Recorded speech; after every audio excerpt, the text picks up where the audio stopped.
CTTB. Music Podcast.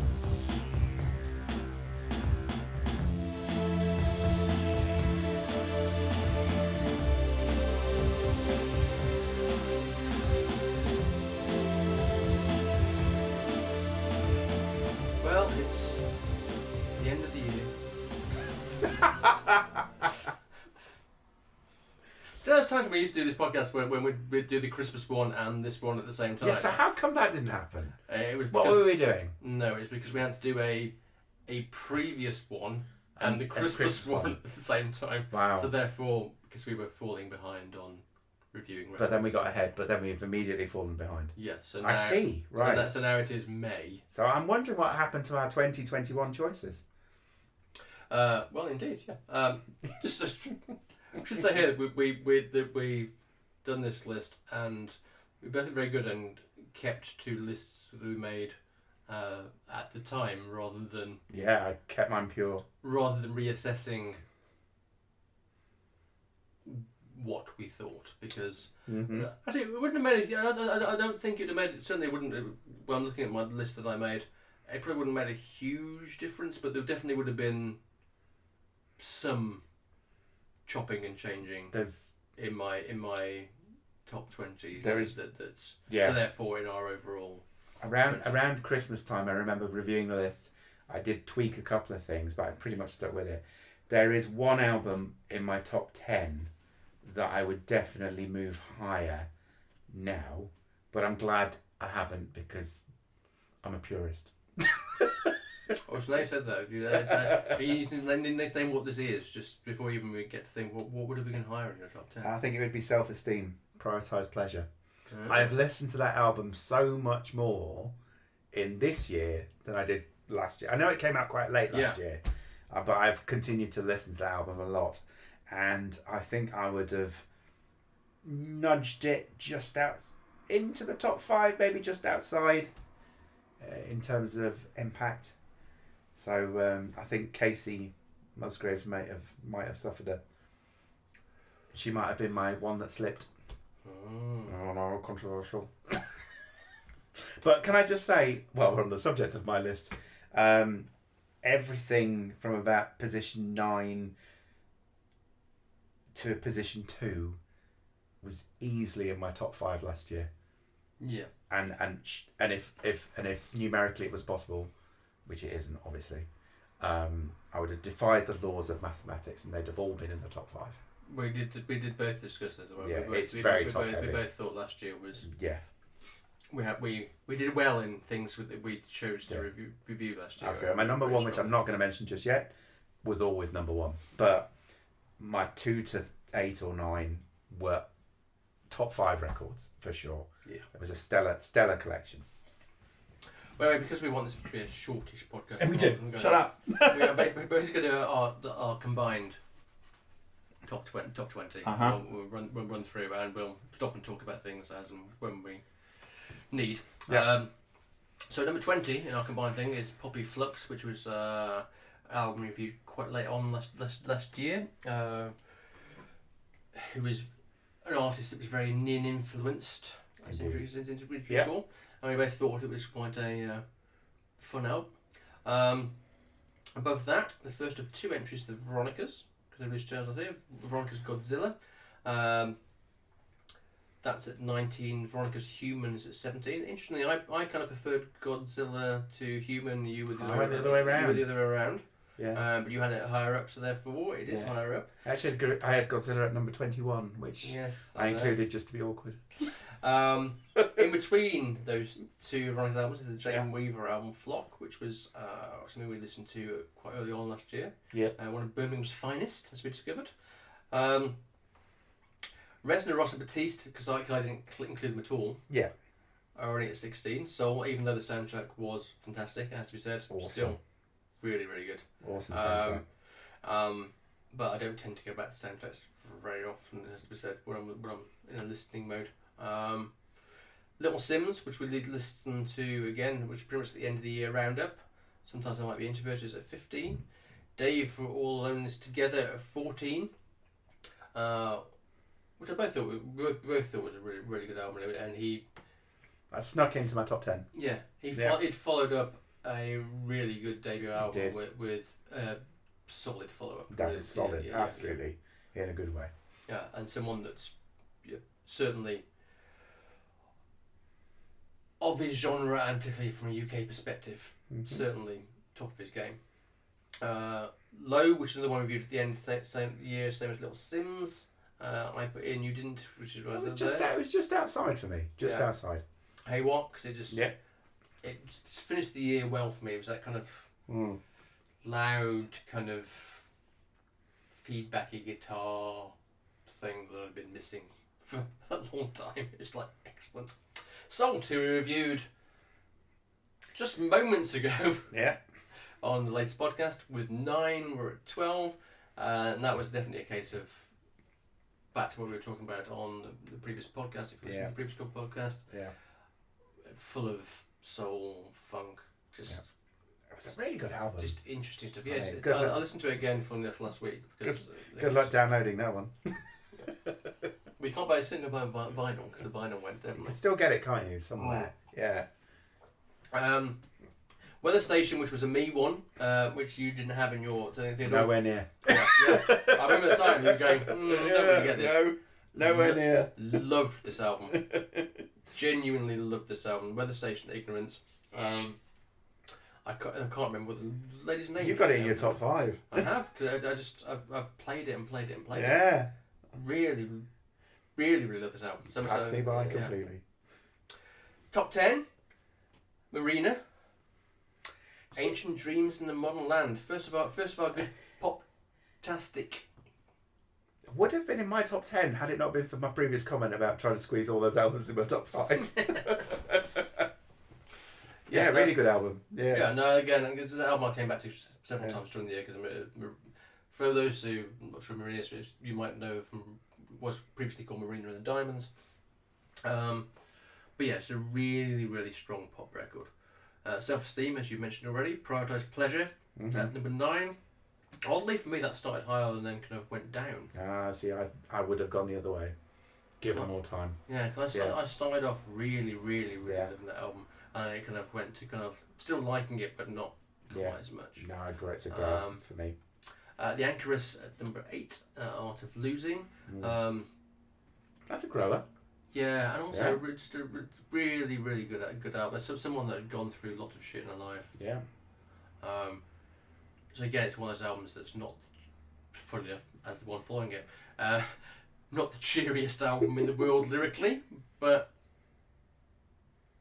the kind of sound of it and is just really impressive, really, really, really good. For Those I Love, by For Those I Love. Speaking of cheery records. That was not cheery. Actually, I forgot to mention this in the last podcast when we're talking about almost kind of spoken word type records, because that is a very much spoken word type record.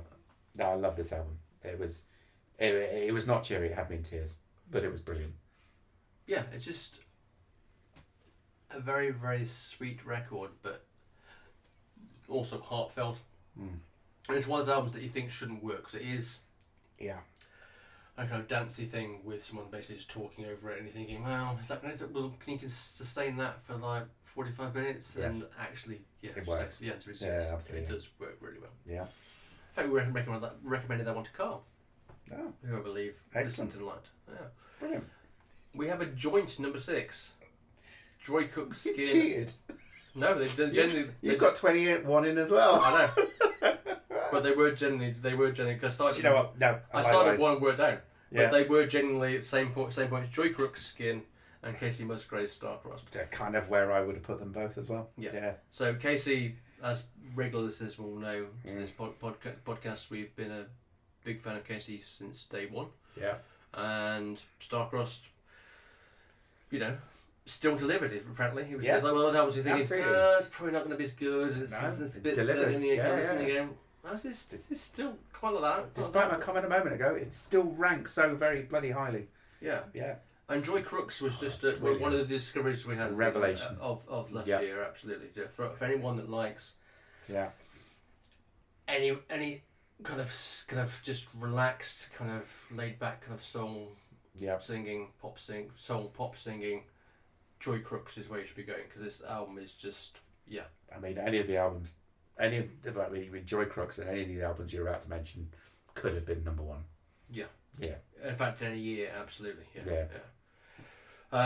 John Grant's number 5, Boy from Michigan, which you had much higher than I did. I still thought it was good, but again, it's back to what you were saying. We both had that kind of thing of having literally 8 albums stuck that could have been in any position, and I'm sure I had this higher at some point during the year. And that was the thing. It was a really good album. Return to form. Yeah, absolutely. Absolutely. Yeah. And it reminded us both, I think, of why we fell in love with his music on Pale Green Ghosts. Yeah. It's just, we were there again. The Homesteady Open Door Policy at 4. Again, this was an album I think we both had that thing when it came out at the start of the year, and then other things went on, and you almost kind of like forgot how good an album it was. It's really good. You can imagine go, really, I mean, this is good, yes. I mean, we had one of their albums number 1 several years ago. We did. This is better. Hello. Yeah, it's just, yeah, it's just a really, really solid rock album. Yeah, from start to finish.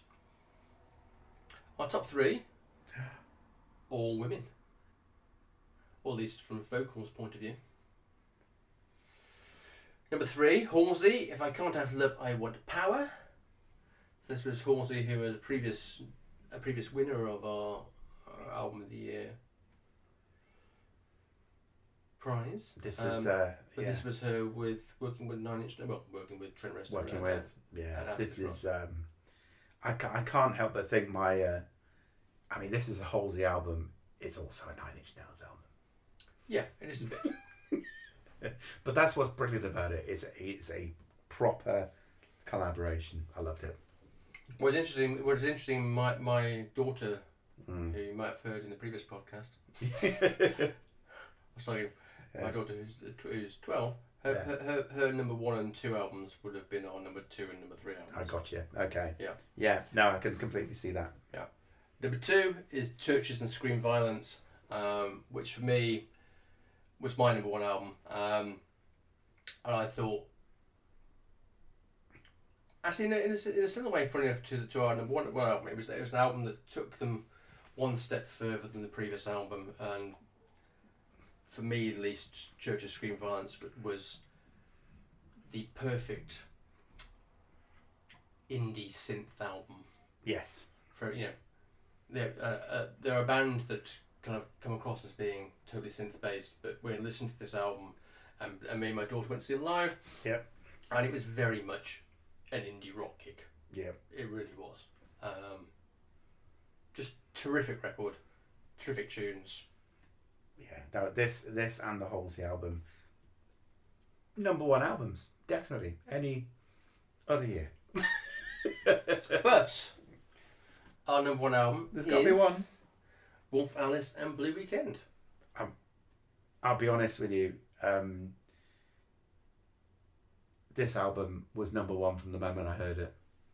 It just blew me away completely, and I was as you will recall, I was a huge fan of the previous album. Yes, I was a lesser fan of the previous album, but also agreed with you that it was going somewhere. This is the one that and this is the one that went there. Yeah. This was number 1 from the moment I heard it. It's been on constant repeat in my house. Well, I say my house, my earphones mostly, my headphones. Ever since, and Halsey and Chvrches were there, but this just blew them out of the water.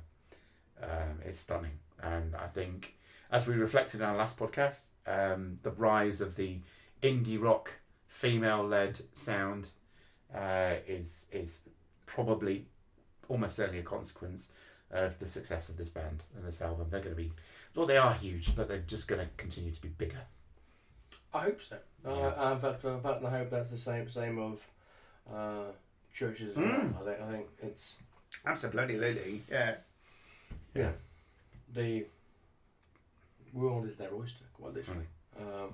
Well, actually, when you listen to the lyrics in both the albums, there's a similar theme of the kind of LA thing of moving of one of the members of the band moving to LA and discovering LA and how fucking weird and shit that is. Yeah. I mean, yes, absolutely. You got Delicious Things on one, and you've got it's California. It's actually called California on the other. Yeah, absolutely. It crosses, and I think that's what's great about both. It crosses that. I don't want to say. You want to say it. Transatlantic divide between where we are and where the States are, and vice versa. You know. Yeah, but basically, you should own all those albums. Own all those albums, but certainly own those last 5 or 10 that we mentioned. Yes. We'll say that albums that appeared in one list that didn't appear in another list in our top 20s. You had Sleaford Mods' Spare Ribs. Oh, I did, yeah. I went back and listened to it. Yeah, but it was in there. Did I have anything else that you? And I had Olivia Rodrigo, Sour. You did. I see that. In my list. I also had Mogwai, As the Love Continues. We both that was quite early on in the year as well. Yeah, we both had that. Did you have that as well? Yeah. Sorry. Yes. So you did. Yeah. But yeah. What a year. That was a good year. Well, this year's got off to a good start. We didn't have much to do last year, did we? So it started in lockdown. Yeah. It ended sort of in semi-lockdown. Yeah. And there was lots of good music in between. Onwards and upwards, frankly. Indeed. And this year is going to be... Once we stop enjoying life and start enjoying the podcast. But if you give us likes... And subscribes. Yeah. Can you imagine? Seriously. If you ding the bell... Oh, no, that's with YouTube, isn't it? Oh, that's YouTube. No. I'm glad. Maybe we should just live. That'll be good. Yeah, I'm glad we're not Popular. Even moderately successful. But thank you so much for listening, everyone. Love you dearly. See you next time.